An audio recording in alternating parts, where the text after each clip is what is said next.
क्या आपको पता है कि परमेश्वर ने लूसीफर को किस प्रकार से बनाया गया था? बाइबल बताती है जब लूसीफर को बनाया गया तब उसे परमेश्वर ने अदन की बारी में रखा गया था और उसके साथ ही परमेश्वर ने लूसीफर को 9 पत्थरों से बनाया गया था। जब वह परमेश्वर द्वारा बनाए गए परमेश्वर के पर्वत पर उसे लूसीफर को रखा गया था, जो उस पर्वत पर रहकर परमेश्वर की आराधना और स्तुति करता था, जिससे परमेश्वर उससे बहुत प्रसन्न था। लेकिन जिस दिन उसके अंदर कुटिलता पाई गई और लेन देन और बहुतायत के कारण वह उपद्रव से भरकर वह पापी हो गया, जिसके कारण परमेश्वर ने लूसीफर को उस पर्वत से निकालकर फेंक दिया। इस वचन में हमें यह समझ में आता है कि परमेश्वर ने लूसीफर को कितना सुंदर बनाया, लेकिन लूसीफर के पाप की वजह से परमेश्वर ने अपने पवित्र स्थान से उसे निकाल फेंका। और जब हम उत्पत्ति के पुस्तक में पढ़ते हैं तब आदम और हव्वा को परमेश्वर ने बनाया और आदम और हव्वा ने परमेश्वर के विरोध में पाप किया शैतान के बातों में आकर, तब परमेश्वर से वो दोनों दूर हो गए। आदम और हव्वा के पाप करने के कारण उसके संतान भी पाप के भागी बन गए और वे लोग भी पाप करने लग गए और उनके संतान भी पाप के भागी बन गए। जब परमेश्वर ने देखा कि संपूर्ण मानव जाति पाप में फंस चुका है, तब परमेश्वर ने अपने इकलौते पुत्र प्रभु यीशु मसीह को भेजा ताकि उसके ऊपर विश्वास करने वाले उस पर पाप में जीवन से बचाया जाए और अनंत जीवन पाए। तब हमारे प्रभु यीशु मसीह ने इस संसार में आकर हमारे पापों के कारण सताए गए और क्रूस पर मारे गए और तीसरे दिन मुर्दों में से जी उठे।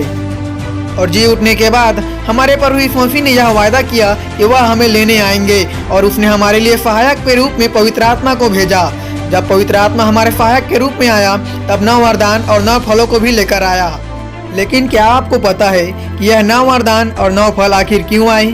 जब हम बाइबल में देखते हैं तब हमें ज्ञात होता है कि जिस प्रकार परमेश्वर ने 9 पत्थरों के द्वारा उसने लूसीफर नामक शैतान की रचना की, जिसके कारण आज हमें भी पवित्र आत्मा के द्वारा वो 9 वरदान और 9 फल प्राप्त होते हैं कि हम भी उसके द्वारा शैतान के साम्राज्य का नाश कर सकें।